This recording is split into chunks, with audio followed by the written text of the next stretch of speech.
C'est une bonne situation, ça, Scribe. You talking to me? What's your name? On m'appelle Garance. Ça fait des mois qu'on s'est pas parlé. Je sais pas si j'ai manqué au cinéma français, mais moi le cinéma français a manqué follement. Et si on vous demandait d'aller dans la rue et de poser à des inconnus la question « Êtes-vous heureux ?» Nage droit devant toi, nage droit devant toi. Comment? This is not a joke. Harry Potter is dead! Ravi de vous retrouver pour la 8ème de l'émission était presque parfaite, votre nouveau divertissement sur le cinéma. Au programme du jour, la critique de 3 films dont Captain Marvel, le dernier Marvel justement, mais aussi celle que vous croyez avec Juliette Binoche et François Civil, et enfin le film Escape Game. S'en suivra un débat sur les récompenses aux Oscars et César cette année, nos chroniqueurs donneront leurs avis sur les films récompensés, et nous lancerons le 7ème concours avec toujours à gagner 2 places pour la Cinémathèque, ainsi qu'un mois d'abonnement à notre nouveau partenaire, la Cinétech. Pour ceux qui ne connaîtraient pas encore, la Cinétech est un site de VOD proposant des films conseillés par de grands réalisateurs. Nous dévoilerons aussi le nom du ou de la gagnante du précédent concours. On terminera avec un blind test qui devrait vous retourner les oreilles. À chaque fois je trouve une nouvelle façon de qualifier ces blind tests de fin, mais celui-là on est sur de l'originalité. Mais je vais sans plus tarder présenter les chroniqueurs de cette émission avec un petit nouveau. Il a récemment eu sa licence de cinéma, il porte le prénom d'un empereur et nul doute qu'il s'apprête à faire régner ses avis sur les autres chroniqueurs. Accueillons César Vallée. Bonsoir. Bonsoir. Comment ça va, César Vallée? Ça va très bien, merci. Est-ce que tu es prêt pour cette émission que tu écoutes? A priori que tu écoutais. Non, tu n'écoutais pas. Ouais. Ah oui. Non, si, j'ai écouté toutes les émissions. Est-ce que tu t'es entraîné pour le jeu du bluff? Pour le jeu du bluff, ouais, un peu, ouais. On va voir. Tu bluffes là. On a hâte de voir ça.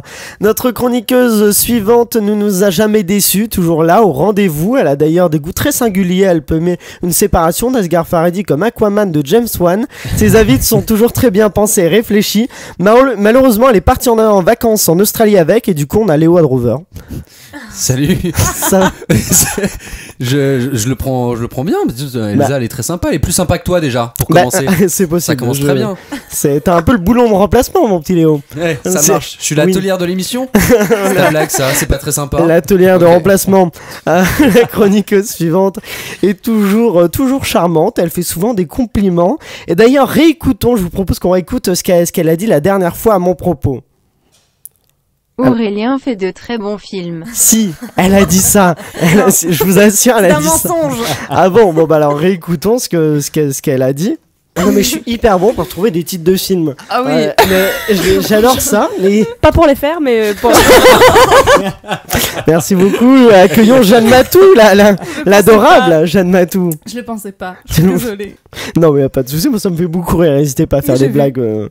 J'adore l'humour. De toute façon, cool. On peut se le dire. Mais j'ai beaucoup aimé ta blague sur Elsa. Ah oui, tout de suite que je viens de faire sur... J'ai beaucoup ri. Merci beaucoup. Écoutez, continuons. Si nous devions décrire la dernière chroniqueuse comme une recette, je vous dirais alors qu'il faut mettre 400 grammes d'une voix France Inter, à mélanger avec 20 centilitres d'un accent anglais impeccable, ainsi qu'une poignée d'avis bien tranchée, et Louise Poitvin, elle rajouterait à cette recette quelques gouttes de cyanure apparemment. Retrouvons l'absente Paula Fraison. Bonjour. On nous a dit, a priori ce serait Louise qui serait responsable de ton départ durant 2 émissions, quoi. Mais je tiens à vous dire que c'est une fake news. C'est une faux. Fake news. En fait, avec Louise, je suis désolée, mais je vais le dévoiler.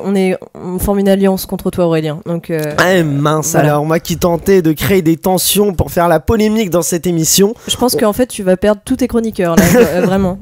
Je les perds un par un. Ouais, moi, je me casse. En ce qui me concerne, on dit souvent que je suis un peu le Yann Barthès de cette émission, un Yann Barthès discount, mais bon, ça me va quand même. Cette fois, je vois tout le monde. Le mec, c'est J'avais plus Cyril Hanouna. Non, mais en fait, j'ai tenté je voulais contrecarrer en disant discount, mais du coup, ça n'a pas fonctionné. Mais bon, je m'appelle Aurélien Rapatel et je suis très content de présenter cette émission. Je vous propose d'ailleurs de commencer sans plus attendre avec le jeu du bluff. Les chroniqueurs vont tous piocher au hasard un film sorti récemment au cinéma. Ils vont devoir donner leur avis sur ce film, qu'ils l'aient vu ou non. S'ils ont vu le film, ils disent vraiment ce qu'ils ont pensé du film. S'ils n'ont pas vu le film, ils doivent non, César, on n'en prend pas deux, non, César Vallée, on ne triche pas. Et donc s'ils n'ont pas vu non, César, tu gardes ton non, ouais. César tente de tricher déjà, non, il est à peine nouveau. C'était mon papier, j'ai tenté. Par contre, faut bien parler dans ton micro. Bah oui, j'ai tenté de l'échanger, mais je l'ai récupéré, c'est promis. Ah oui, il y a Jeanne qui est sur son portable. On est sur des chroniqueurs dissipés. On n'est pas sur son portable, Jeanne Matou, on ne triche pas. Non, je ne suis pas sur mon téléphone. Je vous propose de commencer avec Léo. Tiens, vas-y, dis-nous quel film tu as vu. Puisque je sais pas si j'ai fini d'expliquer les règles du coup à cause de toi, César. Au pire, on le fait. Non, vas-y, réexplique les règles. Non, juste rapidement, si le chroniqueur a vu le film, il donne son avis. S'il l'a pas vu, il l'invente. Il doit bluffer les autres chroniqueurs en faisant croire qu'il a vraiment vu le film. Léo, je t'en prie. Alors, moi, je suis allé voir Exfiltré, film français de historique qui parle de l'exfiltration. Non, mais ça commence super bien. T'as dit que le réalisateur s'appelle historique. Non, j'ai dit un film. Il a dit film historique. Merci beaucoup, Jeanne Matou. Alors, c'est un film tiré d'une histoire vraie qui raconte l'exfiltration de ressortissants français dans un pays où ils sont pris en otage. C'est avec l'acteur qui a récemment joué dans Grâce à Dieu de François Ozon. Très bon film français, c'était plutôt bien, mieux que tout ce qu'on a vu aujourd'hui. Voilà. Est-ce que je l'ai vu ? Les autres chroniqueurs, pensez-vous que Léo a vu Exfiltré ? Oui, non. Non, je ne pense pas. T'avais l'air un peu crispé, moi je dirais non. Donc il était ex-crispé. Non, crispé. Oh là là, non mais voilà, je sais pas pourquoi j'ai tenté ce jeu. Il y avait dans les, je sais pas, j'ai tenté puis il faut pas. Non, il fallait pas. Je l'ai pas vu. Je l'ai pas vu, mais tout ce que j'ai dit était vrai. Mais attends, t'as pas laissé le temps aux autres de répondre. Ils ont tous dit non. À la masse là. C'était une haine commune. J'étais sur ma blague nulle, du coup j'ai pas entendu. César, quel film as-tu pioché en premier ?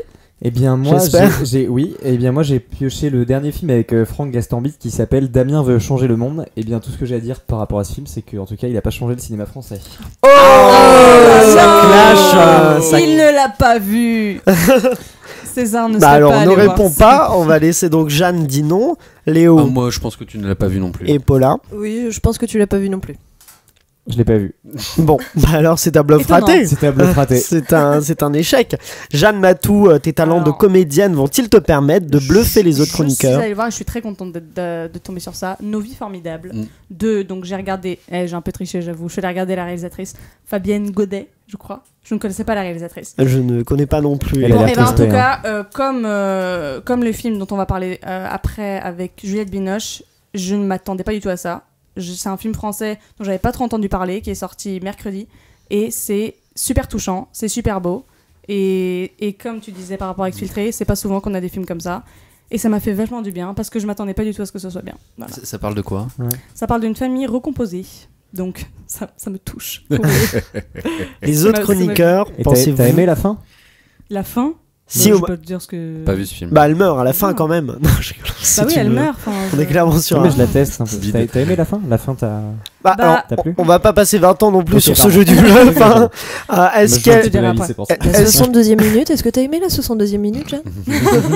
Ah putain, 62 minutes, c'était ouf. Est-ce que Jeanne a vu le film ou non ? Moi je pense que non.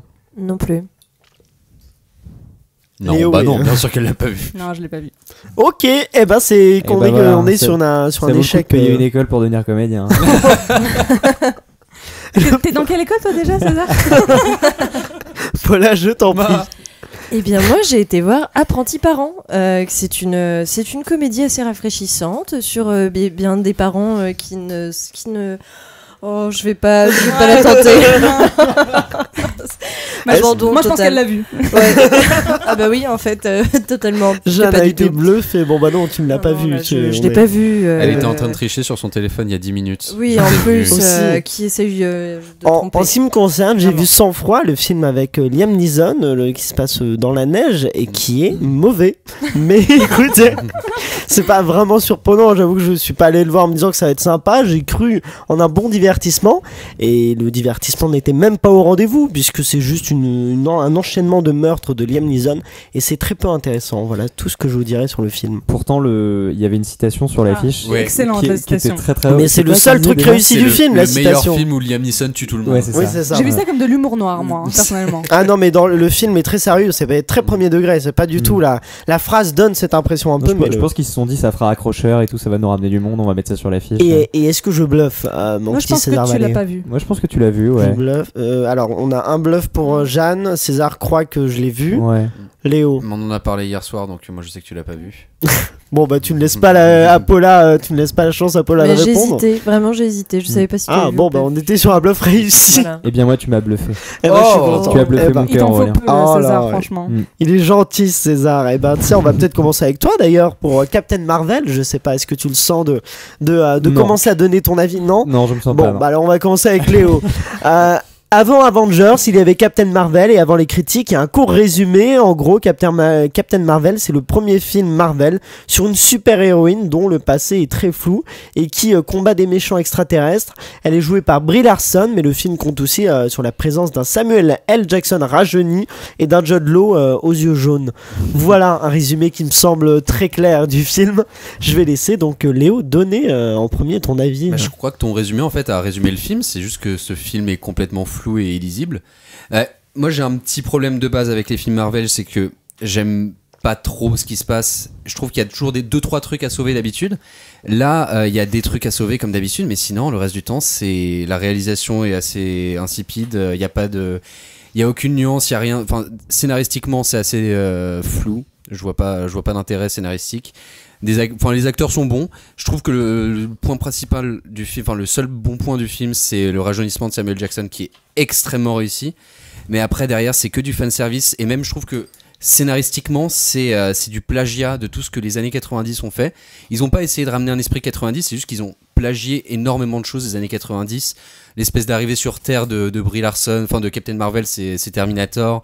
Ah oui, j'avais pas la ref. Je me suis dit c'est une ref, mais j'avais pas.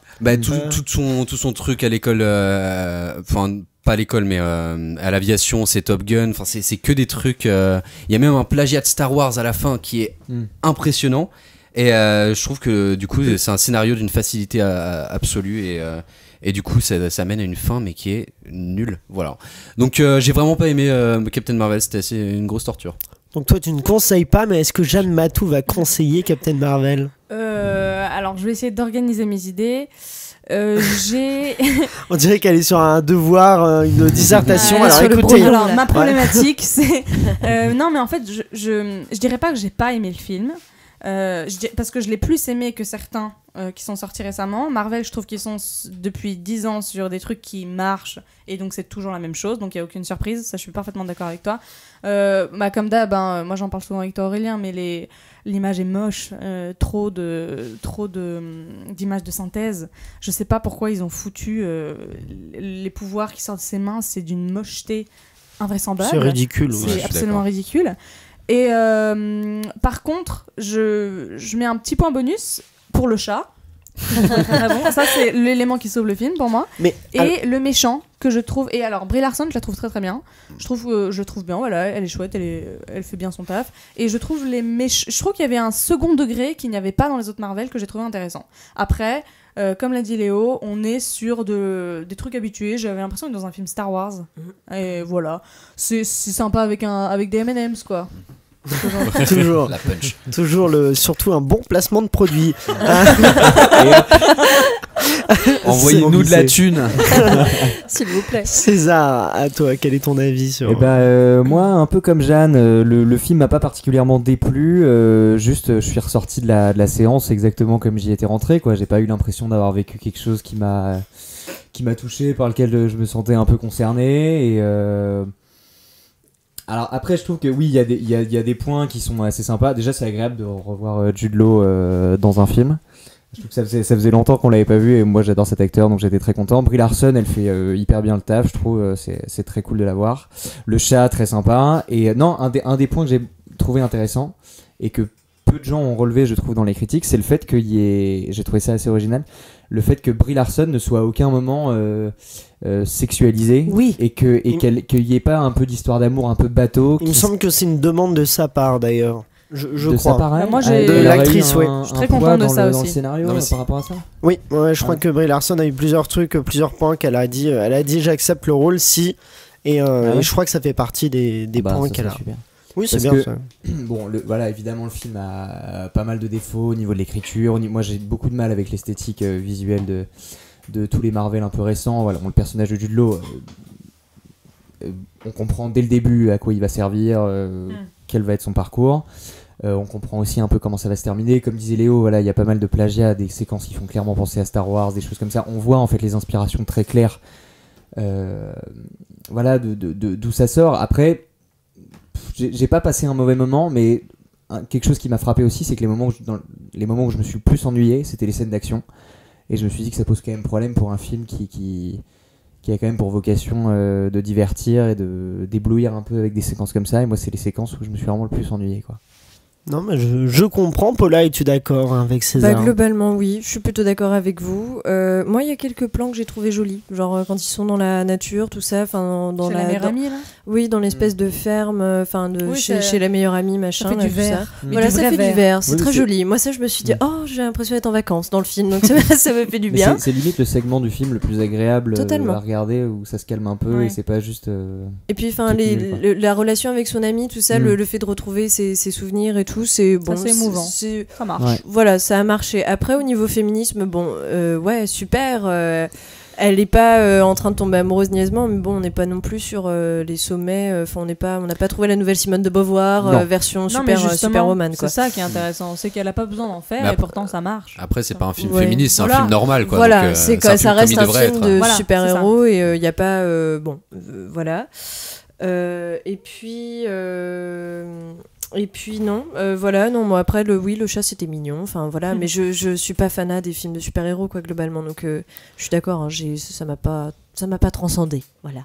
Après, le chat, c'était un peu prévisible dans le sens où moi j'ai vu qu'il était sur toutes les affiches. Je me dis pourquoi il y a un chat sur les affiches. Donc je me suis quand même douté que ce chat n'était pas n'importe quel chat. Après, pour revenir sur ce que vous avez dit, j'ai l'impression qu'on a un peu tous du même avis. C'est pas un film qui est très intéressant. L'esthétique est pas très belle. C'est un film qui est un peu insipide, quoi. Et je suis d'accord sur la notion de féminisme. J'ai l'impression que c'est un peu du faux féminisme quand même. C'est un peu vraiment pour Marvel qui veut se donner une bonne image, mais qui ça fait pas sincère. Moi, je trouve que c'est pas un film féministe de façon sincère, quoi. C'est pas un film féministe, c'est juste un film. Bah, ils sont revendiqués. Maman, on me l'avait vendu comme ça. On m'avait dit, c'est la super héroïne et tout. C'était féministe, machin. Et là, je me suis dit, on casse. Je trouve pas que ce soit féministe. Je trouve juste, pour une fois, on n'a pas une espèce de combinaison qui moule son cul et ses fesses et sa taille pour montrer qu'à quel point elle est bien foutue. Oui, non, je suis d'accord. Un peu motarde, tu vois. Voilà, moi je trouve ça comme une fille. Et puis son style quand elle sort de la combi, elle est en style grunge aussi, tu vois. Elle est pas non plus en petite robe avec des talons. Voilà. C'est juste un film où c'est un film pas machiste, quoi. C'est pas un film féministe non plus. C'est la base, en fait. Voilà, c'est la normalité. Voilà. Et nous, comme on n'est plus dans la normalité par rapport à ces choses-là, surtout de la part de Marvel, du coup ça frappe un peu. Mais même, tu vois, même le gag du chat, moi je l'ai trouvé limite forcé, en fait. Parce que moi ça m'a fait rire. Moi j'aime les chats. Je vois que ça fait. En fait, je comprends pourquoi ça fait rire, mais c'est vrai qu'en fait, depuis le début du film, t'as ce chat qui est là, tu sais très bien. Tu vois très bien à quoi ça va servir, et là, tac, la chatte elle détruit l'œil Attends, non, on ne dit rien. Excuse-moi, pardon, elle détruit l'œil de Sauron de Seigneur des Anneaux.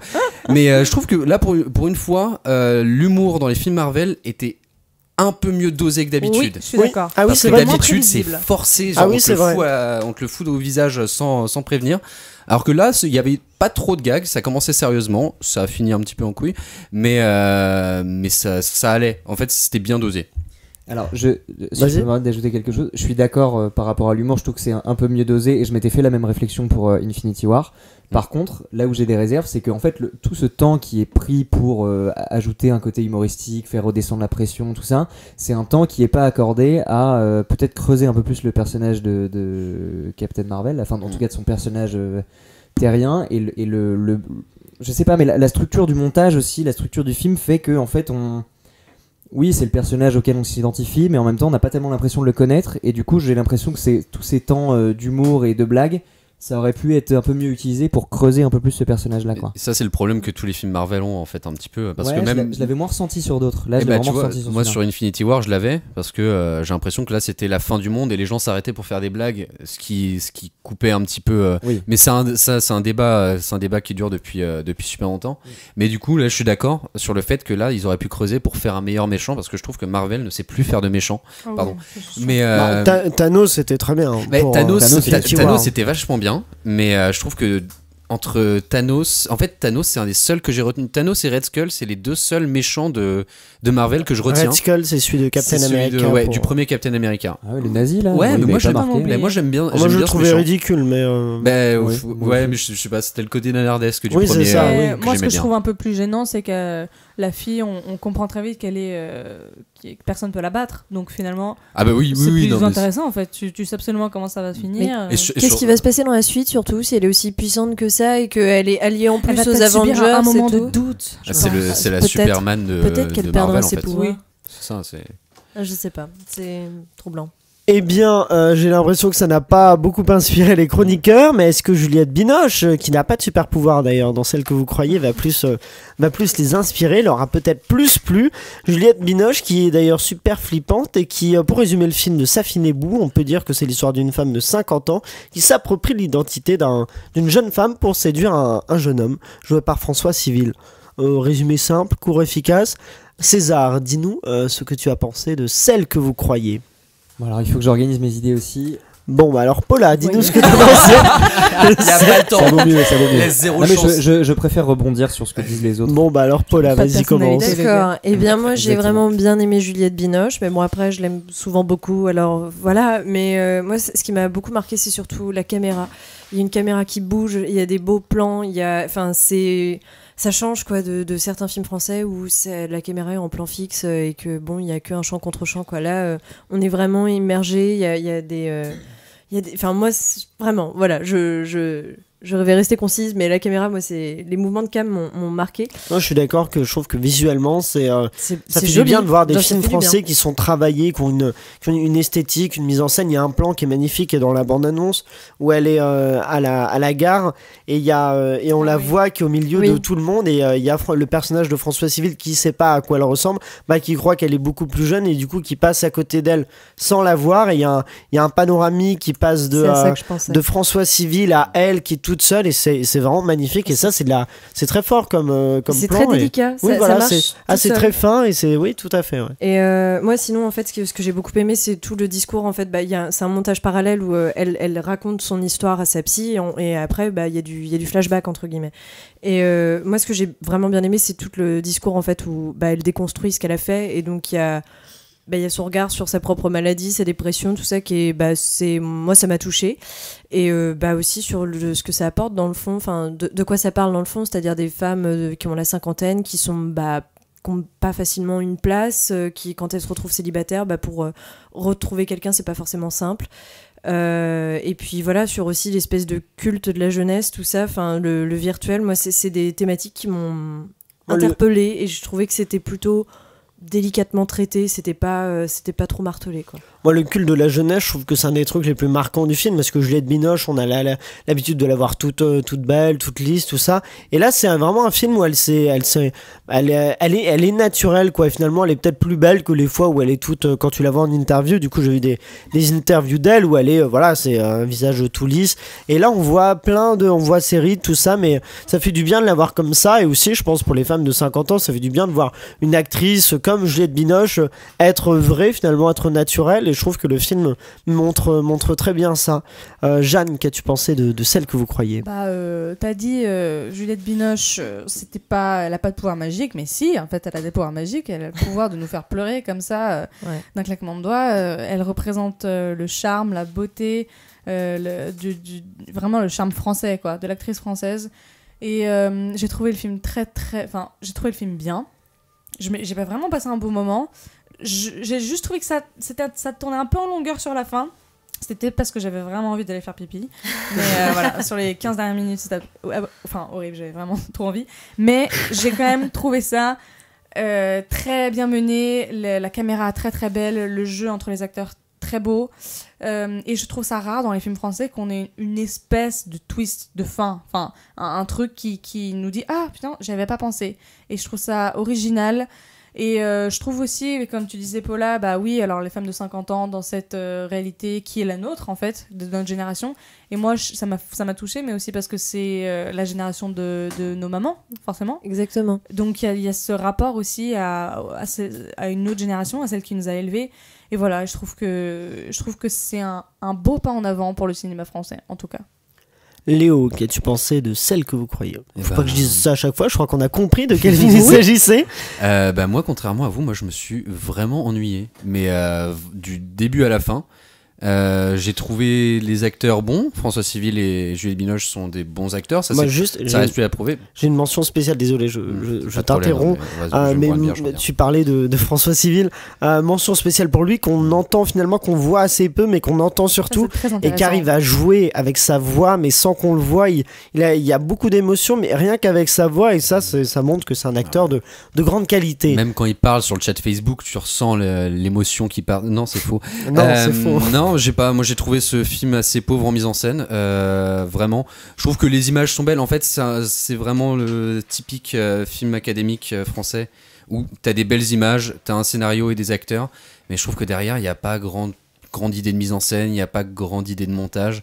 Je trouve ça assez plat, lisse et ça, c'est vraiment le film qui fait l'affaire, mais du coup moi je m'ennuie derrière. Et surtout ce qui m'énerve, c'est que je trouve, alors je vais essayer d'être très comment dire, précis, pas précis, mais prendre des pincettes, c'est affreux. Et particulièrement une décision que prend le personnage qui est joué par Guillaume Gouy dans ce film, d'annoncer quelque chose.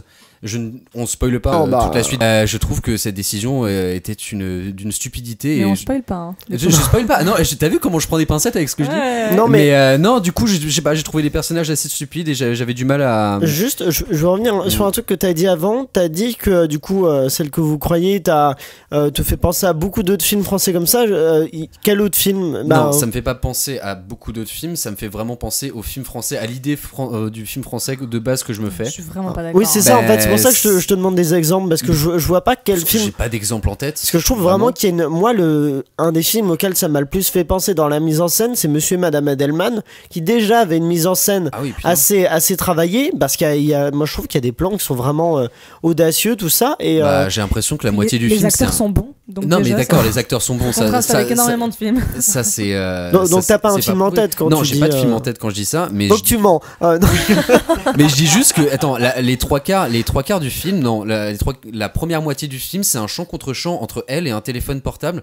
Enfin, je vois mais pas. c'est magnifique. C'est magnifique. Attends, c'est formidable. Moi, ça m'a subjugué. Non, je pense que c'est un des trucs qui est très compliqué dans un film où justement il y a du numérique, c'est de filmer des discussions sur portable, sur ordinateur. Ouais, bah là, du coup, et je trouve que là, c'est fait de façon. Moi, je me suis pas dit.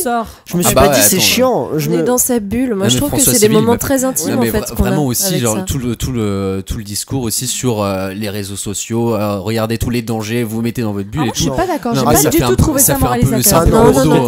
Ah non, pas du tout. Je trouve que ça fait un peu lourdeau de. Il y a pas de discours sur les réseaux sociaux. À aucun moment. À aucun moment. Non, ça dit pas du tout que Facebook c'est dangereux. C'est plutôt les relations familiales en fait qui sont évoquées. C'est beaucoup plus sur le comment elle en arrive là. Ok, le réseau social c'est un moyen pour faire ça, mais c'est pas le problème. Il y a un message quand même qui passe sur le réseau social en disant enfin c'est. Mais pour moi on montre plus ça comme un moyen, mais on insiste quand même sur le fait qu'elle est malade parce que la moitié du film tu la vois avec sa psy, tu vois quand même. Donc tu te dis. En parlant de message, qu'est-ce que tu as pensé du propos du film, un peu des thématiques qui sont abordées? César il s'est cru qu'il a cru que c'était le nouveau Rien Patel. Parce que j'ai l'impression que les choses sur lesquelles tu t'es attardé, c'est vachement la mise en scène, le montage, tout ça, ce qui est, je comprends tout à fait, mais par rapport au matériau de base à l'histoire. Du coup, je trouve qu'au final, je me suis pas du tout intéressé au message du film, mais ça m'a ennuyé. Je sais pas, je trouvais qu'ils en faisaient des caisses pour un. Bon, je trouve qu'ils en font beaucoup trop pour un problème qui est pas si important que ça comparé à d'autres.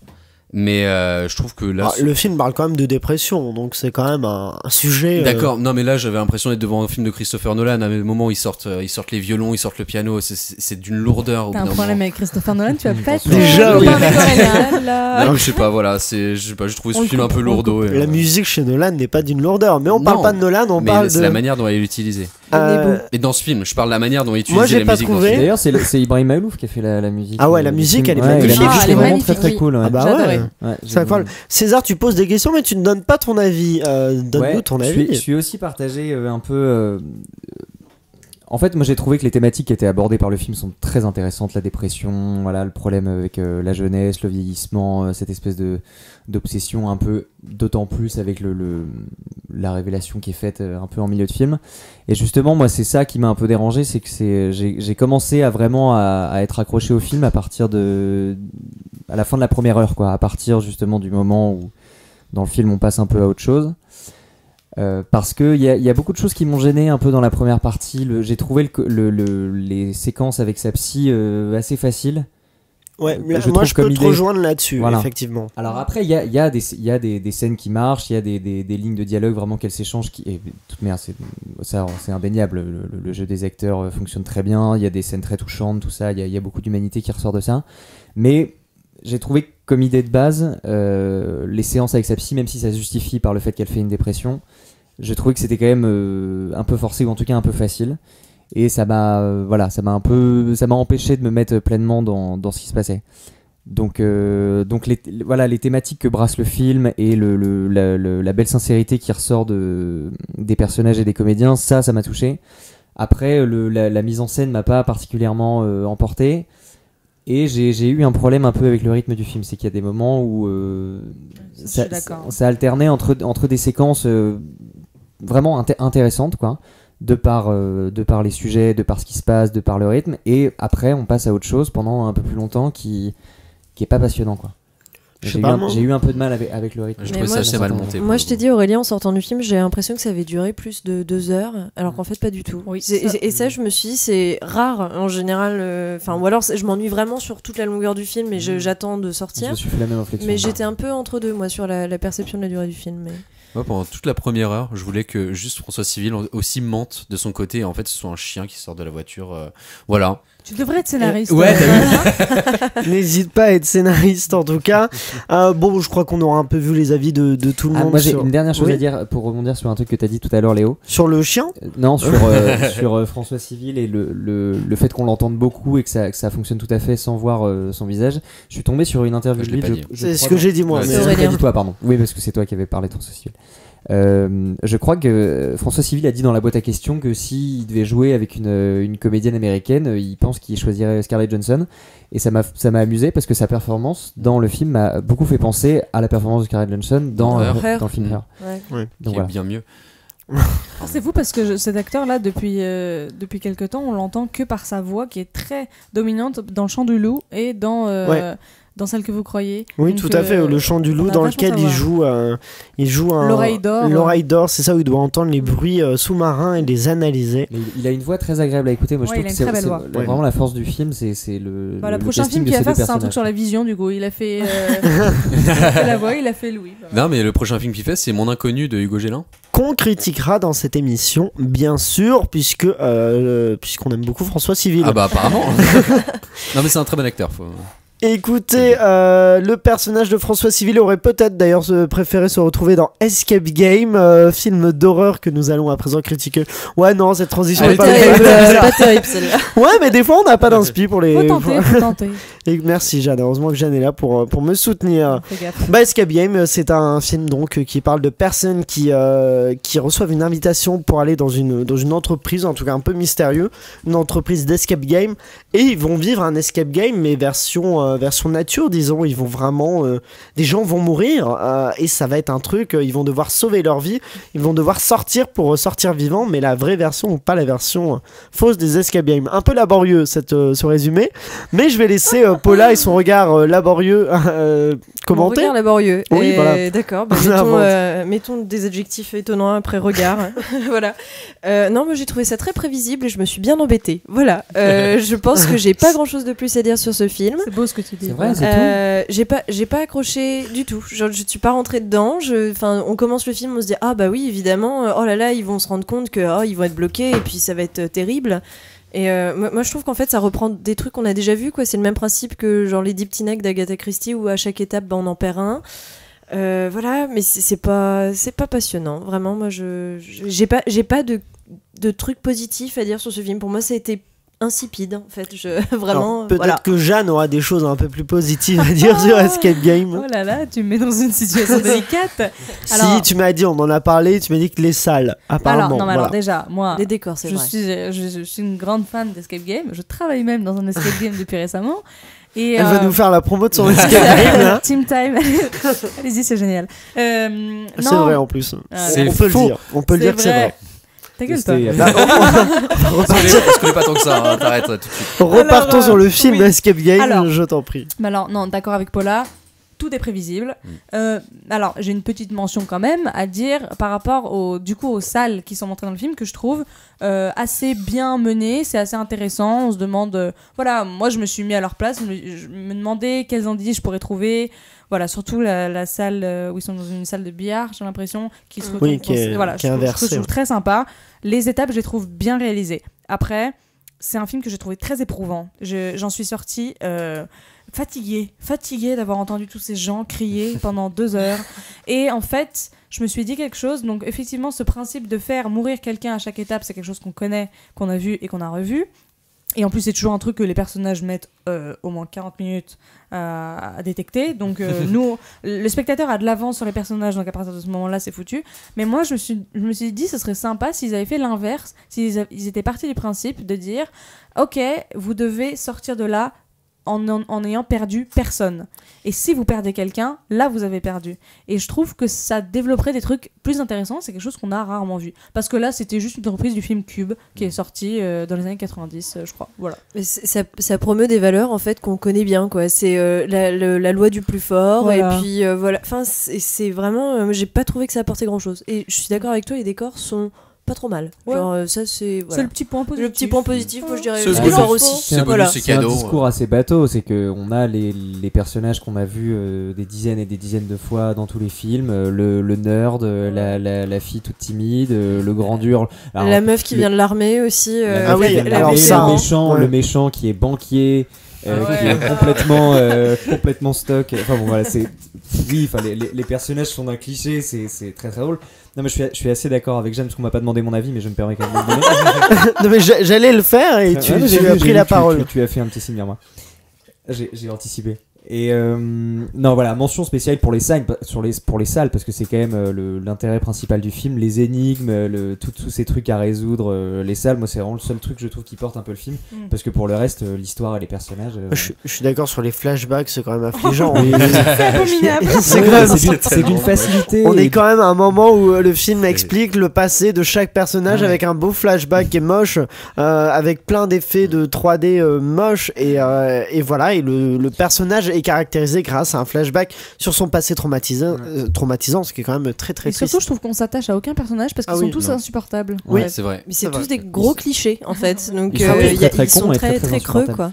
Et tout à l'heure on parlait de montage pour celle que vous croyez. Là j'ai eu un problème avec le montage dans ce film, déjà par rapport à toutes ces scènes de flashback et aussi pour la toute première séquence du film quand même qui nous montre la fin, en tout cas une séquence qui réapparaît. Bah là il y a aucun spoil pour les auditeurs parce que c'est la première séquence donc. Oui voilà. C'est pas un spoil. Rien à foutre là. Non c'est pas un spoil. Voilà. Et donc j'ai eu du mal avec ça et j'ai vu la bande annonce après avoir vu le film donc mais tant mieux parce que dans la bande-annonce, on voit des scènes qui sont dans le film, mais jusque dans les 5 dernières minutes. Donc vraiment, la bande-annonce n'a aucun scrupule à nous montrer tout ça. Bon, ça limite, c'est un peu moins. Moi, je pense que ils avaient pas de scène forte pour commencer le film. Le monteur a dit écoutez les gars, on prend la fin du film, on la met au début du film, et puis cet accent on l'oubliera. Mais parce que moi je suis monteur, j'ai pas cet accent du tout. Hein, ça pue la décision qui a été prise un peu au dernier moment parce qu'ils savaient pas trop quoi faire et du coup, ça ne marche pas du tout quoi. Souvent, les films d'horreur commencent avec des séquences fortes, mais il y a aucune séquence forte, donc ils ont pris la fin. Mais en fait, quelle est la motivation du méchant exactement? À part être méchant. Bah non, mais attends, mais non, mais on va pas le dire du coup. Pardon. Parce que ça spoil du coup le. Oui. Ouais. Léo, par contre, tu n'as pas donné ton avis. Moi, comme vous avez dit, les personnages sont nuls, insipides. En fait, Léo, il a aimé aucun film. Ah non, mais cette semaine, vraiment, j'ai vraiment souffert cette semaine. C'était incroyable. Non, j'ai trouvé vraiment les personnages tous nuls. Il y a aussi un truc, c'est que à partir du moment où il y a des personnages qui ne sont pas expliqués dans la scène d'introduction du film, bah tu sais très bien que vas pas trop les revoir très vite, ce personnage. J'ai spoilé, je m'en fous. Ça m'a pas dérangé, moi, par contre. J'ai trouvé ça plutôt agréable. Les que tous les personnages soient pas présentés justement au début du film. Bah, du coup, tu sais très bien ce qui va en advenir. Bah non, pas forcément, parce que je trouve que ça apporte quelque chose d'assez curieux. On sait pas trop d'où ils sortent. Ouais, voilà, on n'a pas 5 personnes. Non, ils sont 6 ou 5, je sais plus, 6. On n'a pas 6 moi, je les ai oubliés, dans le film, donc, et du coup, 6 6, précis mini-présentation début du film, on en a que 3 ou 4, je sais plus. Mais je sais pas, du coup, moi, c'est vrai que j'ai été intrigué par ça et je me suis dit, qu'est-ce qu'ils foutent là? Peut-être qu'ils vont avoir un rôle assez différent. Mais du coup, ouais, c'est 6 personnages vraiment stéréotypés. C'est vraiment un scénario mauvais. En fait, j'avais l'impression que c'était un espèce de vieux scénario qui traînait dans les tiroirs d'Hollywood où ils se sont dit tiens, les escape games ça revient à la mode. Du coup, ça c'est un vieux truc. On va reprendre le scénario de Saw 2 qu'on va réadapter Saw Hipster 2018. D'ailleurs, c'est par le réalisateur de Jigsaw, la suite. Mais ça m'étonne pas du tout parce que ça me faisait penser à Jigsaw. Tu sais, c'est typiquement le film d'horreur qui n'a aucune âme, qui a aucune originalité. Et j'ai l'impression qu'on en voit énormément des films d'horreur comme ça. Oui. L'année dernière, on en a eu quelques-uns des bons originaux. On a eu Get Out, on a eu Get Out, c'était très bien. Ghostland, c'était il y a eu Ghostland. J'ai adoré. C'était il y a 2 ans, Get Out. Oui, mais alors du coup, je trouve qu'on avait une veine qui revenait de films d'horreur un peu originaux. Il y a eu que ça nous plaise ou non, Hérédité. C'est vrai que c'était un peu plus original que ça. Il y a eu Sans un bruit, il y a eu plein de trucs. Mais du coup, là, on revient à une espèce de bassesse artistique et dégueulasse. Vu et revu, et tu connais le scénario. Moi, j'avais l'impression à la fin que ça allait être soit un rêve depuis le début, soit tout le monde attend une sale surprise. En fait, non, c'est un escape game, personne n'est mort. Au final, ils ont réussi à me surprendre à la fin parce que c'est encore pire que ce que je pensais. Ça n'a aucun sens, c'est affreux. Si je peux me permettre de nuancer ça, moi, il y a un écueil dans lequel ils sont pas tombés, dont j'avais un peu peur, c'est le côté vraiment complètement absurde du côté. Enfin. C'est-à-dire qu'on les voit au début arriver dans ce bâtiment d'escape game qui fait un certain nombre d'étages, mais on voit en même temps des images dans la bande-annonce où ils se trouvent, on a l'impression à l'extérieur dans un espace qui n'a rien à voir, et du coup on se demande s'il n'y a pas un côté un peu magique, tout ça, où ils sont transportés autre part.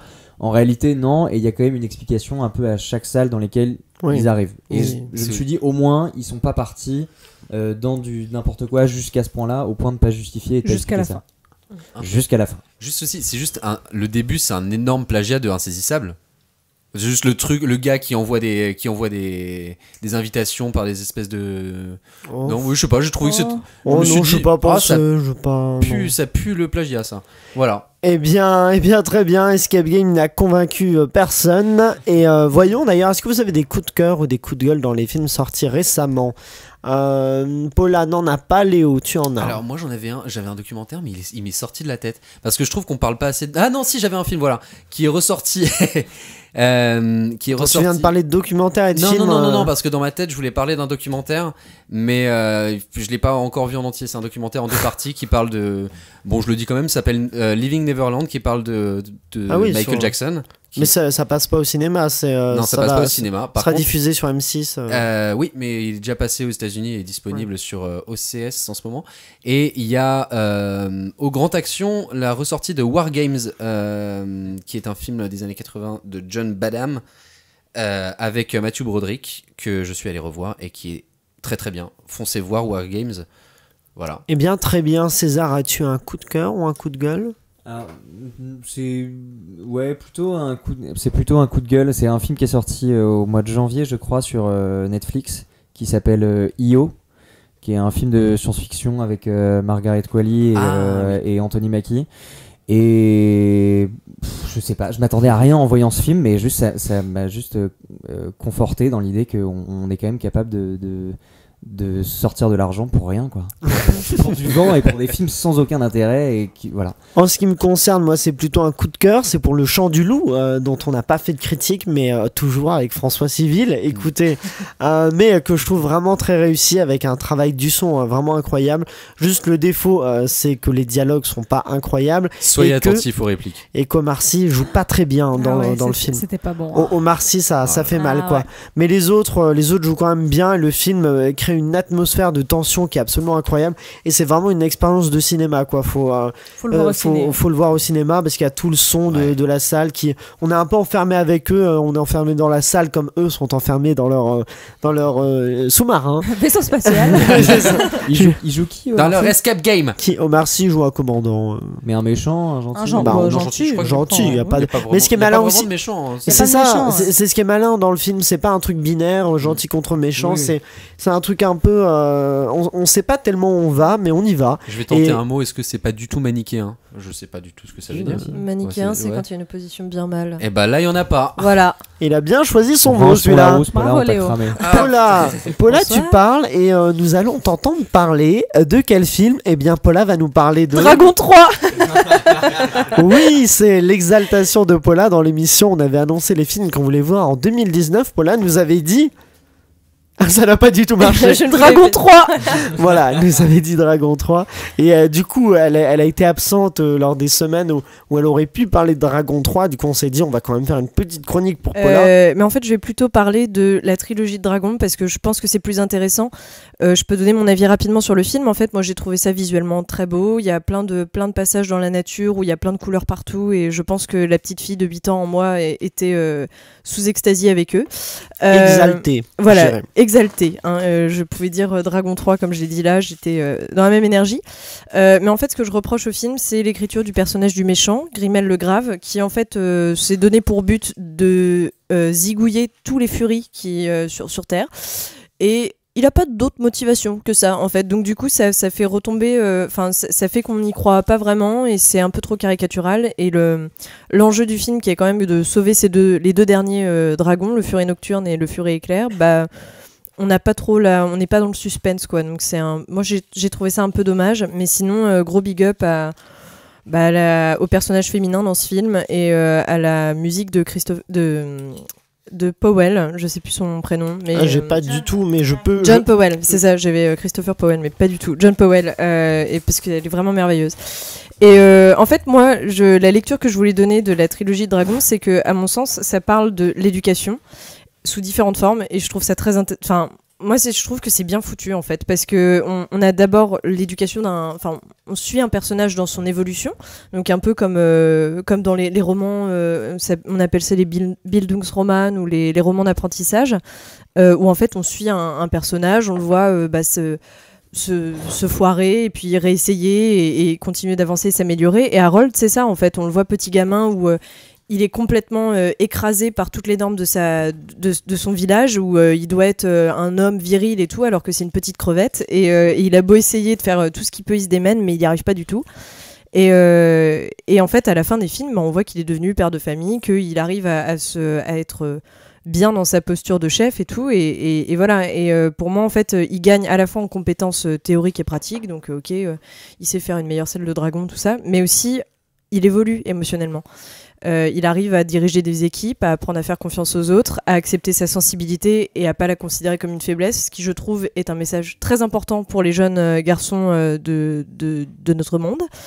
Et aussi ce que j'ai beaucoup aimé, c'est que il grandit aussi grâce à son dragon, et c'est la relation en fait. Bon, ok, les dragons n'existent pas, mais on peut extrapoler ça sur la relation homme-animal et ce qu'on peut tout le bonheur en fait qu'on peut tirer d'une relation comme ça. Moi, j'ai trouvé ça quand même très touchant. Et voilà, enfin le fait que ça soit un personnage qui en fait arrive à remettre en question tous les codes de sa société fondés sur des traditions quand même assez viriles, sur la force, etc. Alors que pour autant il n'y avait aucun signe a priori qui lui indiquait qu'il y avait une autre voie. Il doit la trouver tout seul et il s'en débrouille très bien. Après, évidemment, on voit les autres personnages évoluer, notamment Astrid qui évolue à son côté et qui, elle, en fait, apprend à remettre en question. C'était une femme qui s'était construite justement dans la force et qui se rend compte que elle n'a pas nécessairement besoin de faire la grosse dure pour s'affirmer. Et je trouve ça aussi intéressant parce qu'on incite souvent les jeunes femmes à dire non, mais ok, tu fais ça comme une fille, donc du coup, toi, super fort. Et là, on voit aussi que Astrid, elle peut trouver un juste milieu entre les deux, et je trouve ça intéressant. Le personnage de la mère aussi, Valka, est très intéressant, et voilà, on voit tout ce petit village qui évolue, chacun apprend des choses, on voit tous la relation, toute l'amitié entre les jeunes dragonniers, et on voit ça évoluer au cours des 3 films, et moi je trouve ça assez sympa. Mais en fait, moi, ce qui m'a vraiment le plus touché avec Dragon, c'est que c'est une leçon d'éducation collective au sens de... le message que ça transmet, c'est qu'en fait, avec une bonne sensibilisation, on peut changer des traditions qui sont pas nécessairement bonnes ou pas, qui mériteraient d'être changées. Parce qu'en fait... au début, dans le premier dragon, on voit que le dragon est perçu comme l'ennemi, l'espèce de gros prédateur qui, on leur martèle tous que un dragon cherchera toujours à vous tuer, qu'il faut pas faire confiance, etc. Et en fait, c'est un massacre systématique et on se pose pas la question. Et je trouve qu'on arrive en fait à montrer qu'il y a une autre approche qui est d'essayer de comprendre ces animaux-là, de chercher à communiquer avec eux et de respecter leurs limites et de trouver un territoire à chacun. Et je pense que ça, en fait, c'est une problématique environnementale que nous avons dans notre société actuelle. Notamment, par exemple, avec laisser les ours et les loups en liberté, autoriser la chasse, tout ça, des nuisibles. Enfin bon, je vais m'arrêter là parce que y en a beaucoup. Ça me tient à cœur. Et pour moi, en fait, c'est une belle leçon d'antispécisme, ce film, parce que ça montre qu'on peut réussir à penser qu'il faut protéger des animaux, parce que c'est pas parce qu'ils peuvent pas parler ou parce que ce ne sont pas des humains qu'on n'a pas le droit de les respecter, de les protéger et d'organiser en fait leur survie. Et je trouve que la morale du film en fait est un peu glaçante quand on la transpose dans notre réalité, c'est-à-dire que Harold à la fin dit oui alors désolé, oui je vous ai pas dit mais je spoil hein, donc voilà. Harold à la fin dit oui j'ai dû laisser partir mon dragon et tous les autres dragons parce que malheureusement les humains en fait ne sont pas prêts à ça. Ils sont juste prêts à continuer de commercer et tout, à valoriser leurs propres intérêts financiers, mais pas ceux des animaux. Donc il dit on attendra que le reste de l'humanité soit prêt pour les dragons, pour en révéler leur existence. Et moi la question que je me suis posée, c'est en fait est-ce que les hommes tout court sont prêts à vivre avec une autre espèce qu'eux-mêmes, et est-ce qu'on est bien capable de réussir à cohabiter avec les animaux? Je pense que c'est une question importante et que les enfants comme les adultes devraient se poser un peu plus souvent. Question que ça sera peut-être au bac de philo de cette année. Voilà. Bravo, oui, Paula, t'as parlé pour sans cette... interruption, moi j'ai trouvé ça très fort, ça Oui, mérite des applaudissements. C'est vrai, on applaudit Paula. Non, c'est vrai que c'était surtout avec ta voix France Inter, on était avec toi. Très réussi, compliqué à parler, pas évident. Continuons avec un mini-jeu avant de passer à notre débat sur les Césars et les récompenses aux Césars et Oscars. Un mini-jeu dans lequel je vais vous lire une critique d'un film, et c'est un film qui a gagné dans l'une des deux cérémonies, je vais pas vous dire laquelle, et vous allez devoir me dire de quel film il s'agit. Je vous lis la critique. La première, c'est un exercice de style tétanisant, un film de terreur domestique, étouffant, qui marque la naissance d'un cinéaste à suivre. Léo, Jusqu'à la garde. Tout à fait, Jusqu'à la garde, qui a gagné les principaux Césars quasiment, qui a gagné meilleure actrice, meilleur film d'ailleurs, au César. Bon, comment ça se passe quand on a trouvé on buzz quelque part? On dit G, on fait exactement comme Léo. Tu frappes ton voisin. Tape sur la table.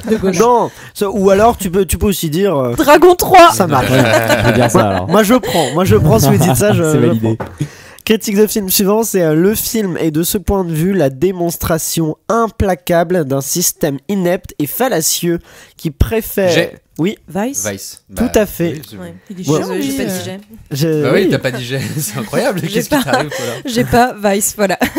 Bien joué Léo, beaucoup, il les a tous là. J'ai inventé ce jeu. C'est faux. Si. On l'a inventé ensemble. Ouais. Le mec va se réapproprier. Je crois que c'est moi qui ai commencé d'ailleurs en t'envoyant la première critique. Il va encore faire un coup d'état. Il va y avoir des soucis. À trop vouloir jouer sur la dimension réflexive, le film dilue sa singularité dans un foisonnement de références appuyées à l'univers des comics. Oui. Black Panther, pardon. Non. J'ai Spider-Man. Tout à fait, Spider-Man New Black Generation. Il a dit Black Panther.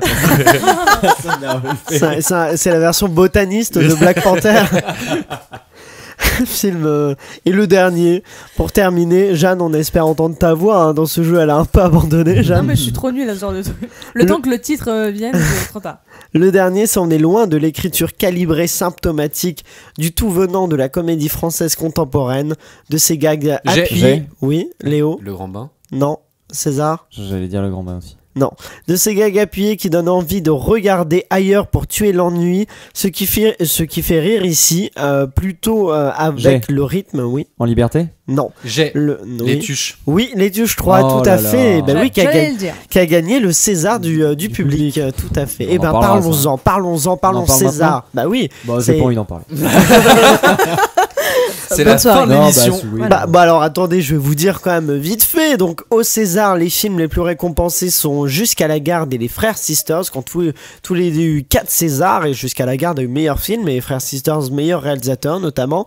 Scheherazade a eu 3 Césars et Les Chatouilles et Guy ont eu 2 Césars, Guy notamment le César du meilleur acteur pour Alex Lutz.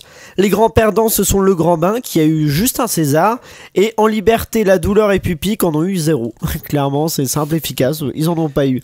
Aux Oscars, les plus récompensés, le plus récompensé, c'est Bohemian Rhapsody avec 4 Oscars et 3 Oscars pour Green Book et pour Black Panther. Green Book qui a eu l'Oscar du meilleur film, on le sait. Et pour Roma aussi, j'ai manqué Roma. Roma qui a eu 3 Oscars. Et les grands perdants, c'est La Favorite, seulement un Oscar. Vice, Star is Born, un Oscar. Black Hanksman, un Oscar aussi. Et comment tu dis? Black Hanks Clan. Non, Black Hanksman. T'as dit Black Hanksman. Et toi, t'as parlé de botanique tout à l'heure, donc oui, c'est vrai. tu la fermes. Et voilà, donc voilà. Et je veux des avis des chroniqueurs. Léo, toi qui parles si bien, dis-nous quels sont tes avis. Tu préfères commencer par Oscar ou César? C'est toi qui donne le ton.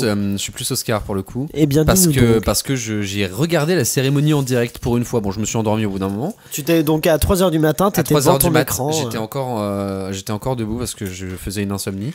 Et j'ai vraiment un gros problème avec le fait que Bohemian Rhapsody ait gagné énormément de statuettes. Surtout pour meilleur montage, qui est c'est un des films les plus mal montés que j'ai vu, pas mal monté de toute la catégorie, mais un des films les plus mal montés que j'ai pu voir au cinéma ces dernières années. Est-ce que t'en connais des mal montés? Oh là là, putain, si tu savais. Déjà t'étais sur les mal montés. Je te laisse. Beaucoup autour de cette table sont. Non, mais c'était. Oui, attends, on me fait une vanne, je rebondis. Non, ce film, je comprends vraiment pas pourquoi il a gagné autant de statuettes. Peut-être, je comprends un petit peu Rami Malek en tant que meilleur acteur, ce qui est un peu compréhensible. Quand il y avait Christian Bale à côté. Je suis d'accord, il y avait Christian Bale à côté qui dans Vice, dont on a parlé dans la dernière émission, mais Christian Bale est incroyable dans le rôle. Il s'appelle comment déjà? Dick Cheney. Mais Christian Bale, je l'ai pas reconnu. Je veux dire, il était incroyable. Je voyais quelqu'un et je pouvais même pas reconnaître Christian Bale, tandis que Rami Malek, on le reconnaît quand même. Ça dépend à quoi tu juges une performance au cinéma, parce que moi, ce que je trouve touchant dans la performance de Rami Malek, c'est que tu l'écoutes en interview et tu vois que le mec s'est impliqué émotionnellement, qu'il a une vraie admiration pour Christian Bale, c'est un acteur qui s'implique énormément. Il aime beaucoup Dick Cheney. Il adore ce mec. Non, il s'est surtout impliqué physiquement. J'ai pas vu Vice, donc je me permettrai pas de parler de la performance de Christian Bale. En tout cas, celle de Rami Malek, moi je l'ai trouvé super. Extraordinaire. Ouais, vraiment top. Oui, je suis d'accord qu'il joue très bien. Et du coup, je trouve pas ça scandaleux qu'il ait eu l'Oscar pour ça. Après, derrière, il a l'Oscar du meilleur mixage son, ce qui est juste aberrant vu qu'ils ont juste repris des musiques de Queen pour les foutre dedans. Ils les ont c'est bien fait, c'est bien fait. Vachement bien fait. Ils ont utilisé la voix de Marc Martel pour refaire. Oui, non, mais sauf qu'il y a des trucs bien mieux mixés que ça. Je trouve, je pense notamment à un film qui a été boudé un petit peu aux Oscars, c'était First Man, où lui aurait pu gagner meilleur mixage, et First Man du coup a gagné meilleur effets spéciaux face à Ready Player One, ce que je trouve complètement aberrant. On l'avait presque oublié. On l'avait oublié, mais non, mais moi je trouve que après les effets spéciaux de First Man sont particulièrement réussis. Ils sont réussis, mais sauf que ils sont pas révolutionnaires. En fait, c'est différent. C'est que First Man c'est réaliste, tandis que Ready Player One ça l'est pas. Ils ont récompensé le réalisme des effets spéciaux. Je pense que moi j'ai plus l'impression que c'était un lot de consolation pour First Man qui avait rien eu. Mais par contre, je suis très content derrière que Roma ait gagné meilleur réalisateur avec pour Alfonso Cuarón et meilleur film étranger, et surtout extrêmement heureux que meilleur film d'animation ce soit Spider-Man Into the Spider-Verse, et que ce soit pas Disney pour une fois. Voilà, c'est tout ce que j'ai à dire sur les Oscars. Wes Anderson quand même. Alors oui, je suis d'accord, il y avait Wes Anderson, mais c'était mes deux petits chouchous. Mais je suis content qu'il ait gagné. Paula, toi, quel est ton avis sur... Alors moi, je suis révoltée pour deux choses. D'abord, meilleur réalisateur, c'était qui déjà? C'était... Attends, on est Jacques Audiard. aux Oscars. Non. Ah, aux Oscars. Aux Oscars, c'est on est aux Alfonso Oscars. Cuarón. C'était Cuarón. Et il y avait quand même Pavel Pawlikowski pour Cold War. Et Cold War, moi, je comprends pas pourquoi il a rien eu comme ça. Parce que c'est un film absolument incroyable et il s'est fait totalement bouder. Donc là, déjà, moi, j'étais pas contente. Et alors, pour le scénario original, j'en avais déjà parlé dans une émission précédente et je savais qu'il était sélectionné et il n'a rien eu pareil. C'est le dernier Schrader sur le chemin de la rédemption et je ne comprends pas comment c'est possible que ce scénario-là n'ait pas pu être récompensé. Vraiment, personne ne connaît ce film. Je sens que Paula va bientôt nous faire une chronique pour une prochaine émission sur les chemins de la rédemption. Mais ça rejoint des thématiques d'écologie et d'éducation, d'attitude et c'est peut-être mon truc. Mais je trouve ça dommage que ces films-là aient pas du tout été récompensés. Mais du coup, qui a gagné meilleur scénario original Green Book. D'accord. Mais pourquoi? Enfin, est-ce que c'est moi ou est-ce qu'il y a vraiment quelque chose qui fait que c'est uniquement les films qui sont sortis récemment qui reçoivent des prix? Parce que c'est-à-dire que les films qui sont sortis en début d'année, enfin il y a quand même plusieurs mois, on les a oubliés et du coup on leur ça donne dépend quasiment aucun prix, les Oscars fonctionnent beaucoup comme ça sur les films sortis récemment. Les Césars non, preuve en est Jusqu'à la garde sorti en février 2018 gagne un an plus tard gagne le César du meilleur film, donc les Césars ont la mémoire un peu plus longue que les Oscars. C'est un peu pour ça que d'ailleurs la période de mars à mai ou mars à juin dans le cinéma hollywoodien, c'est vraiment une période éclatée, on va dire, vraiment où tu vois vraiment tous les films des bas-fonds des studios d'Hollywood où ils se disent ça, on sort ça pendant que c'est pas aux Oscars et on sortira nos grands films. Moi, c'est un petit peu comme ça que je le vis. Artistiquement, oui, peut-être. Après, il y a des. Oui, non, je parle artistiquement. Ah oui, c'est ça, oui, parce qu'il y a des grands films. Il y a des grandes sorties, mais c'est pas des grands films à Oscar, quoi. Oui, c'est possible, oui. César, quel est ton avis sur la question? Moi, j'ai pas de gros coup de gueule à donner parce que les Oscars et les Césars, c'est pas quelque chose par lequel je me sens énormément concerné. Enfin, ça remue pas des choses profondes en moi, quoi.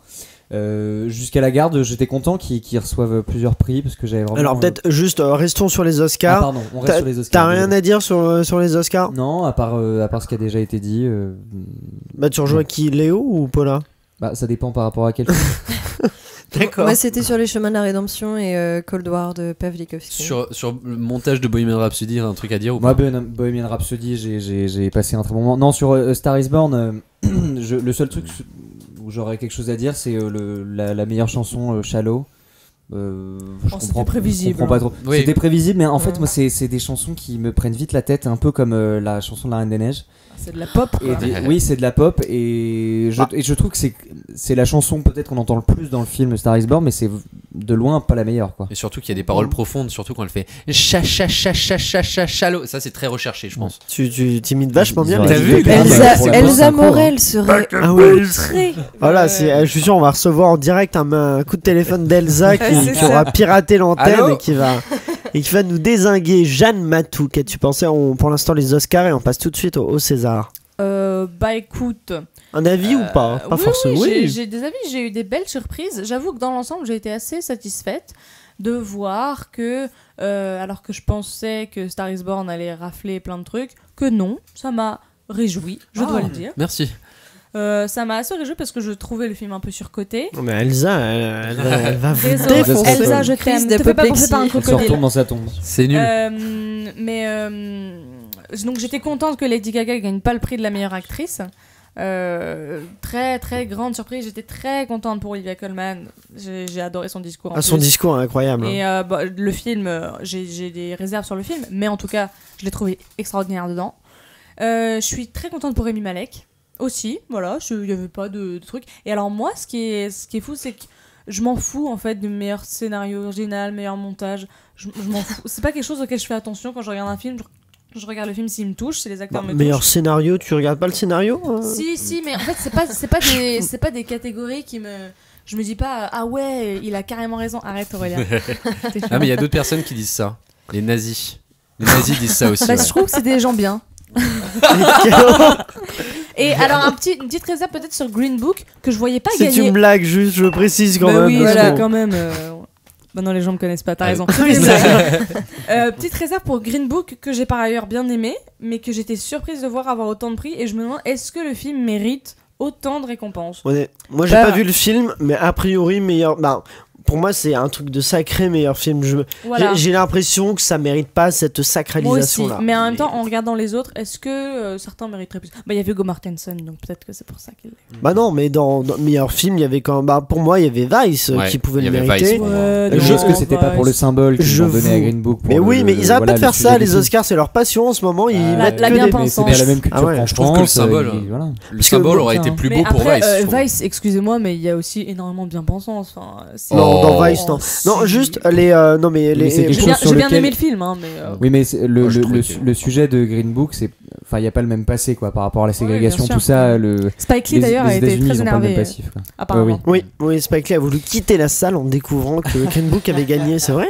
C'est merde. tout à fait vrai. C'est juste parce que c'est pas lui qui a gagné. Hein, Non, c'est parce que c'est un. C'était pour la cause il noire, raconte. je pense. Oui, il raconte qu'en fait le film c'est un film qui a raconté du point de vue d'un blanc, d'un homme blanc en fait.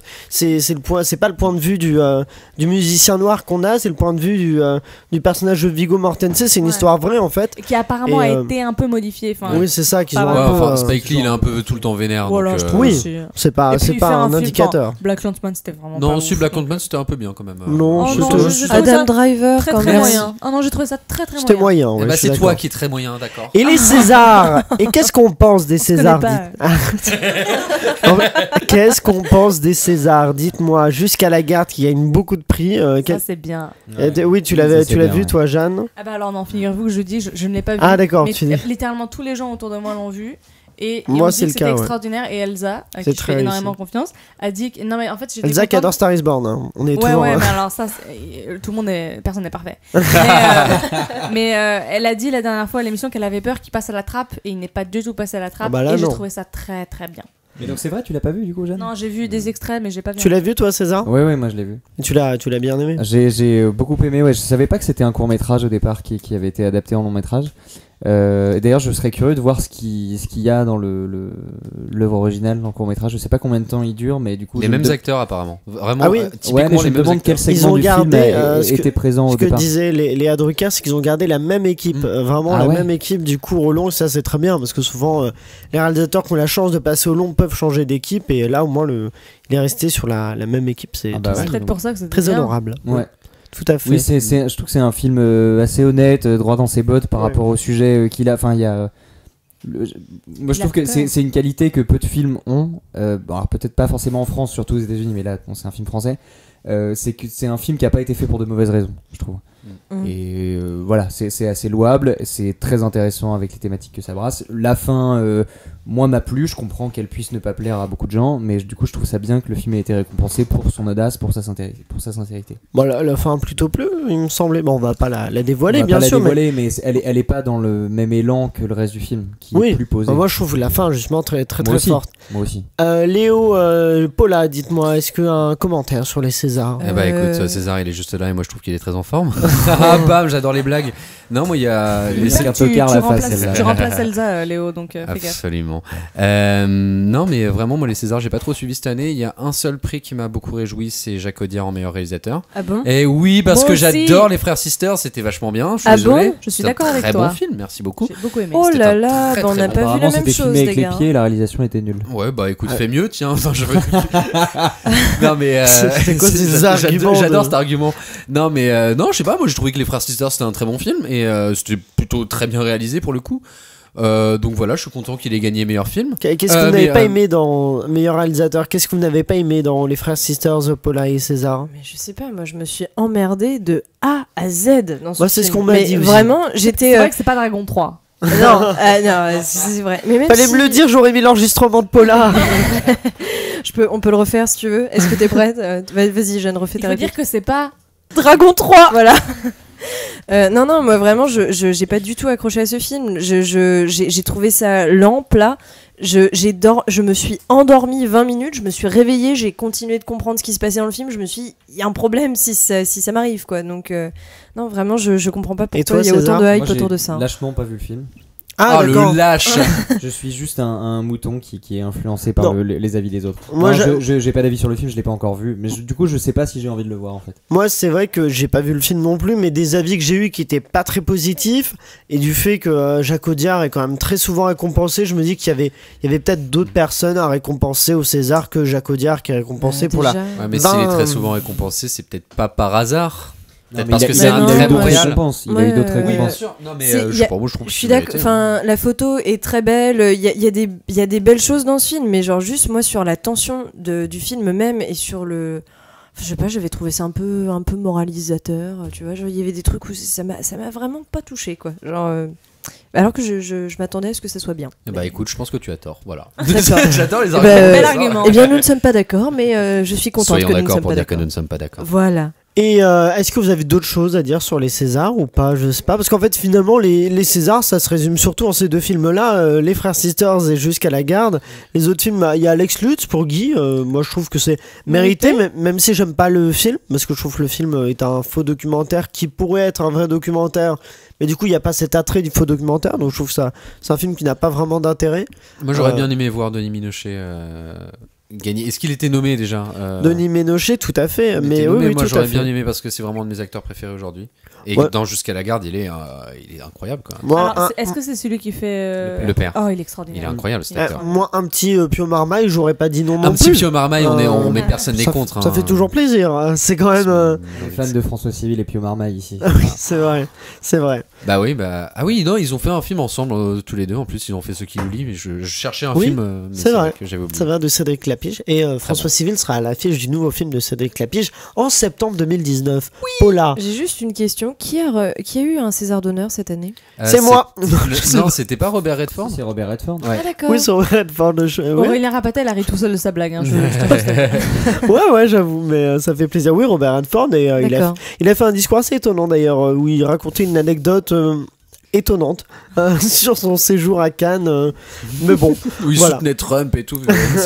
Il a sorti son pupitre, sa casquette. Mais j'ai l'impression que tous les Césars d'honneur se font toujours un peu chier. Ah mais ouais, mais le pauvre, il est passé cette année. Hein. Bah, c'est souvent un peu Malaise TV déjà l'introduction du César d'honneur. Non. Et alors cette année, c'est Cadmerade qui présentait la cérémonie. Il était pas mal. J'ai pas vu moi. Apparemment, ça a été un gros malaise sa séquence d'introduction. Moi, j'ai pas vu la cérémonie. Moi non plus. Mais apparemment, sa séquence d'introduction sur Queen. Apparemment, les deux séquences d'introduction, que ce soit aux Oscars et aux Césars, les deux étaient sur Queen et apparemment les deux étaient malaisantes. Ah bah moi j'ai trouvé, bah non les deux, moi j'ai bien aimé celle des Oscars et celle des Césars. Celle des Césars était très mal vue. Hein. Enfin, ah ouais, c'est que c'est passé sur Malaise TV. Celle des Césars. Hein. Ouais, César. Ah moi je trouve, au tout début j'avoue que j'ai tiqué et en fait j'ai été pris dans le truc de Cadmerade qui était à fond et ça fait plaisir. Bah l'année dernière il y avait Manu Payet qui était pas bon du tout, qui était pas à l'aise. Là il l'était un peu plus et c'était pas tout le temps très drôle mais il y avait de bonnes idées. Il y a la remise du prix du meilleur montage par Jérôme Commandeur qui est incroyable, qui fait un discours. Oui, bah alors ça m'a fait mourir de rire. Mais bon voilà, mais ne parlons pas de la présentation, finalement ça n'a pas non plus un grand intérêt et je vous propose de parler un peu cinémathèque avant le blind test final. Avant le blind test final, effectivement je vais vous donner quelques infos sur la cinémathèque parce que du 13 au 17 mars 2019 aura lieu le festival Toute la mémoire du monde dont le parrain cette année est Nicolas Winding Refn. Il y aura d'ailleurs une nuit Nicolas Winding Refn le samedi 16 mars en présence du réalisateur et je peux vous annoncer qu'en plus des pop-corn offerts, eh bien, il y aura une surprise. Alors, je ne vous dirai pas la surprise, mais vous pouvez prendre vos places pour cette nuit-là et découvrir par vous-même cette surprise. Et il n'y aura pas que lui, il y aura aussi le réalisateur polonais Jerzy Skolimowski qui sera présent. Je vois la tête de Paula qui je sais pas si elle le nom Paula non, ça a été très bien dit. Est-ce que tu peux les plaire? Mais je les pèle au Scrabble, je fais tous les points de la partie. Donc il sera présent pour présenter de nombreux de ses films. C'est compliqué cette phrase et ça ne veut pas dire grand chose. Et il fera une masterclass le dimanche 17 mars à 14h15 et vous pouvez prendre vos places pour assister à cette masterclass aux films qui seront passés aussi durant ce festival. Toutes les dates et séances sont à retrouver sur le site de la Cinémathèque. Et ben on va d'ailleurs maintenant voir qui est-ce qui a gagné le précédent concours de la Cinémathèque. C'est César qui va nous dire, qui va piocher. C'est moi mon Dieu, quel honneur, une main innocente. C'est ça, tout à fait, qui va piocher au hasard dans les... Et le César de la Cinémathèque est attribué. Elle fait tourner la Skyroulette. Eh bien c'est Attention, voilà, donc le pseudo. Badaboom 33. Ah bah, Badaboom 33, félicitations. En plus de ton nom charmant, tu as 2 places pour la Cinémathèque ainsi qu'un mois d'abonnement à la Cinétech. Si vous d'ailleurs vous voulez gagner comme Badaboom 33 ces prix-là, les 2 places et un mois d'abonnement à la Cinétech, vous pouvez participer au concours que nous lançons dès maintenant avec ou sur Instagram, il suffit juste de s'abonner au compte @LEPpodcast et d'identifier un ami dans le commentaire de la sortie de la publication. Sur Twitter, pareil, on suit le compte @LEPpodcast. On retweet et on retweet la publication de la sortie de l'émission. Et sur Facebook, on met en commentaire un ami qu'on aimerait voir gagner ce prix-là avec soi. Voilà. Et on double ton loyer. L'émission était presque parfaite. On double le loyer grâce au à tout là, compliqué à ton compte bancaire. À mon compte bancaire, bien sûr. Non, c'est le concours est annulé. C'est la fin d'émission qui me perturbe là. Peut-être que Léo peut nous faire un jingle de transition. Attends, fais-nous un jingle pour le blind test. Blind test. C'est le jingle blind test. Ah, c'est pas mal. Moi, j'aime bien. J'aime bien. Et on va faire un blind test spécial reprise et remix. On l'avait fait il y a quelques émissions de cela. C'est donc des remixes de chansons spéciales Oscar, des chansons qui ont participé aux Oscars. Et vous allez me dire si vous les reconnaissez. Je vois Léo qui est très prétentieux là. Et Paula qui est en PLS. Gagné. J'ai pas vu toute la sélection, j'étais malade. Non, pas César de cette année. Pas Oscar de cette année. Oscar de tout. Ça va mieux, là je me détends un Si peu. tu veux que je te donne une réponse, il y aura la mélodie du bonheur. Oh oui. Voilà, c'est discret, tout à fait. Quand on l'a, on dit G, c'est ça? C'est les mêmes règles. Oui, que tout à fait. Vous dites G. Faut dire G. Ou alors Dragon 3. Voilà, toujours vous faites votre choix. Vous choisissez. La première que je vais vous faire écouter dès maintenant, c'est celle-là. Ça, c'est du remix, hein. Pour le coup, on a l'impression qu'on est vraiment sur Fun Radio. Ouais, complètement. Alors, on reconnaît pas? Ça change un peu après ou... Là pour l'instant, ça change pas beaucoup. J'ai l'impression d'être dans une mauvaise boîte de nuit. Ah, chut. Chalot. Bah oui. C'est Paula, j'accorde à Paula que j'ai entendu dire avant. Parce que là, on n'était pas prêt de le trouver. Hein. Tout à fait, le Chalot remix. 4 minutes de beatbox. Si toi tu l'as trouvé chez toi, tweet-le. Chalot remixé par DJ Aaron. Ce brave DJ Aaron, donc on connaît tous. Le blind test en fait. Je pensais que d'accord, ça marche. Ok. Il est con. Chanson suivante, c'est celle-là. Oh là, mais alors, j'ai pas envie de t'accorder le point tellement tu nous as bousillé les tympans. Non, excusez-moi, pardon. Je te l'accorde évidemment. La Land, ça? Mais oui, c'est un remix. On reconnaît un peu les notes. C'est par Gavin James. Voilà. Are you shining just for me? Je préfère sa voix par contre. Le suivant, c'est celui-là.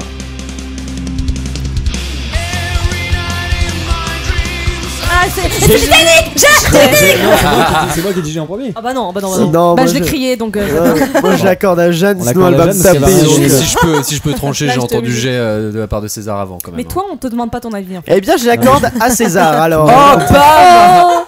J'ai confiance. J'ai pas donné mon avis, non? J'ai confiance en Léo. Moi je veux bien te l'accorder, Jeanne, mais j'imagine que tu voudras pas de ma charité, c'est ça? J'aime pas la charité. Ouais, le suivant, c'est celui-là.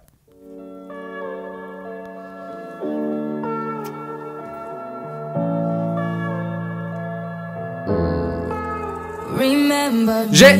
Oui. Coco. Tout à fait. Say goodbye, remember me. Pour l'instant, Léo est en tête. Et je chante très bien.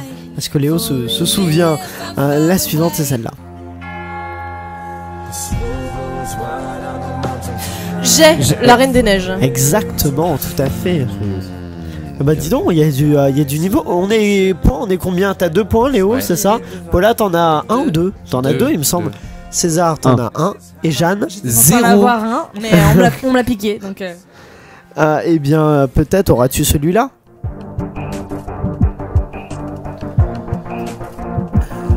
C'est une qualité ces remixes, hein.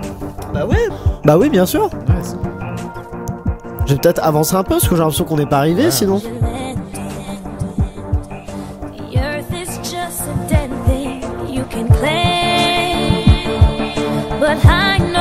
c'est Pocahontas. Exactement, premier point pour Jeanne.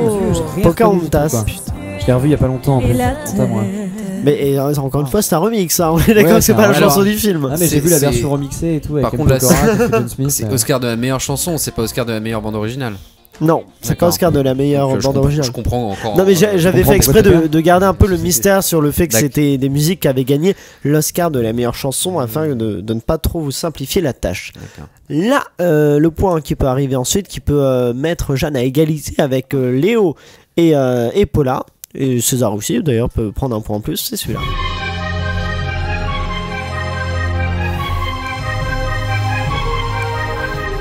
J'ai. Oui. Inception. Non. César. Ah, j'ai Oui. Spectre. Non, James Bond, Oui. Skyfall. Quel est le titre de la chanson?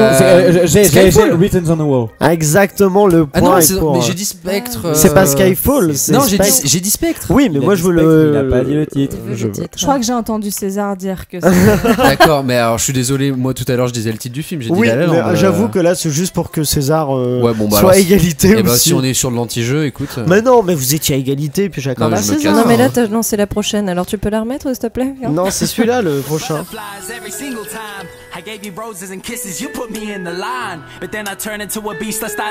Il a pas été évident celui-là.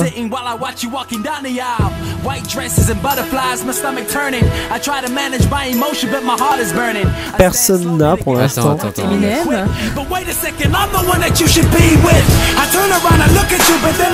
Non, c'est des remixes, donc la chanson originale ne ressemble pas du tout à ça. Remix par un rappeur d'un dessin animé. Ça fait dessin animé vice versa? Non, un dessin animé plus ancien. Zootopie. Non, plus ancien. Toy Story. Monstres et compagnie. Non, ils vont tous les faire. Bon bah je vous le donne, c'était La Belle et la Bête. Bah, là on Là on reconnaît là. Mais oui, parce que ça vient plus tard. Ouais, mais, ouais, on reconnaît. Mais là on le début reconnaît. c'est pas du tout la chanson. Si, c'est les paroles du prince. C'est rappé. De la bête. De la bête, oui, je crois. Bah écoutez. Bah, tu repasses voilà. cette tête, Jeanne, ça va, c'est pas t'es mauvaise, c'est tout. Mais alors toi. On est à après combien dans l'émission, les points? On est. T'as un point, César en a deux et Léo, Paula en ont deux aussi. Oui. Chanson suivante.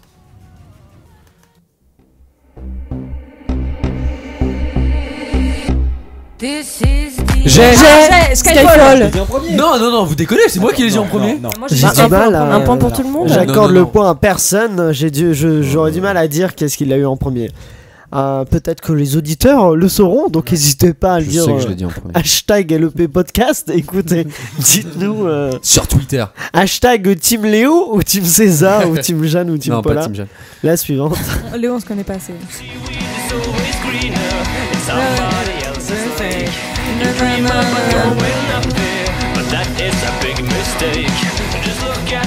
Ah, c'est sous l'océan. J'ai le sous l'océan. Ah, Voilà. Exactement. De la petite Jeanne, 2 points pour Jeanne Putain, Matou. Vous êtes terrible. tous à 2 points. Ouais. Bah, disons, Léo qui se vantait. De tous D'être nous le écraser. meilleur. Hein Ouais, On non. va passer à des plus compliqués pour la fin. Ok. Ou pas forcément d'ailleurs.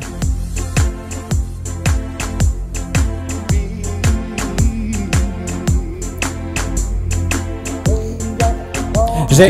Ah putain. César. Alors, Raindrop keeps falling on my head. Moi j'ai Exactement. le film. Vas-y, dis-nous. Butch Cassidy et le Kid. Exactement. C'est dans Mais le Spider-Man. point, C'est dans Spider-Man Mais 3. c'est oui. le Non, point, dans un le 2, chef-d'œuvre. c'est dans le 2 en plus. C'est dans le 2? Ouais. le point est pour César qui a donc 3 points, qui prend la tête. Ça me rend ouf. Et quelqu'un peut avoir un point de plus, peut-être César, ou peut-être quelqu'un qui va égaliser César avec celle-là, qui est la dernière. La mélodie du bonheur. Il n'y avait pas, c'était une blague.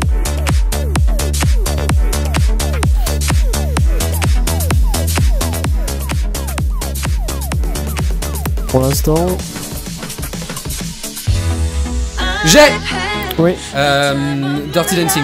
exactement. Time of my life. Dirty Dancing, tout à fait. Mais comment t'as reconnu le Parce truc? que Parce au que moment où c'est il un a fan fait de ah, Dirty t'as- Dancing. j'ai- Oh la vache. Eh bien, c'est une égalité entre César Bah, et Léo. Faut nous départager. Ah, hein. vous voulez un point décisif? Ouais. Eh ben, ce sera pas un remix puisque c'est pas prévu. Écoutez, on va pas se mentir. Mais je peux vous faire un petit quelque chose, quoi. Un Ok. truc, En un seul point alors. Un geste Oui. commercial. un truc, oui, tout à fait. Parce Alors, qu'il est-ce qu'on joue par équipe? Peut-être Jeanne est avec moi et Paula est avec Allez, Léo. faisons ça, Ok, très effectivement. bien. Comme Jeanne ça, qui tout le est monde prête. participe. Je suis pas va. sûr que t'aies pris la bonne Ça, coéquipière. Non, mais- je pense Alors, pas non plus. Est-ce que ça veut dire qu'on gagne aussi du coup Non, vous faites gagner César vous faites gagner. Participe à la victoire. Voilà. Tout à fait. Qu'est-ce que je vais choisir de vous mettre? Eh bien, je choisis la chanson. Allons-y, celle-là. Ça, c'est le Hobbit. Et ben voilà, la victoire est pour César. J'ai avec, bien fait de prendre cette coéquipière. Et j'ai envie de tout dire, à du coup, fait. j'ai 3 points, donc je retiendrai ça. Voilà. Attends, excusez-moi, mais là, Jeanne, elle a vue complète sur l'ordinateur d'Aurélien. Pas du tout. Si, non, pas. Je vous mets le du doute tout. parce que vous avez pas l'image, mais ils sont de mèche depuis tout à l'heure. Il a même mis Alors, moi, sur son ardoise le titre de Je dois la vous chanson. dire que Léo est un très mauvais joueur, tout le monde le sait à cette table. Léo, Ça, toi c'est t'as pas un visuel faux. sur la honte que tu porteras toute ta vie, je pense.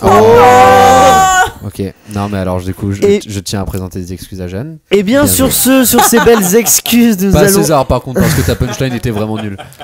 On va se quitter. Écoutez, on se retrouvera le mercredi 27 mars pour une nouvelle émission. Si toi, auditeur, tu as aimé ce podcast, n'hésite pas à le partager. Si tu veux être au courant de la sortie du prochain, tu peux aimer la page Facebook, Instagram de Ciné7, Ciné7 en lettres tout attaché, ou alors même celle du compte Instagram et Twitter de l'émission @LEPpodcast. Merci aussi à la Cinémathèque et à la Cinétech pour nos partenariats. N'oubliez pas de participer au concours en identifiant un ou une amie sur la publication Facebook, ou alors sur Instagram ou Twitter en identifiant quelqu'un, en retweetant, vous connaissez les bails. De toute façon, ce sera indiqué sur la publication. Merci à vous tous, chroniqueurs, d'avoir fait vivre cette émission. Et merci surtout à toi, auditeur, de nous avoir écouté. Black planté. J'ai sans plus tarder laissé le mot de la fin aux enfants du paradis qui parleront sûrement mieux que moi. Oh non, vous n'allez pas m'abandonner comme ça. Dites-moi au moins quand je vous reverrai. Bientôt peut-être, sait-on jamais avec le hasard.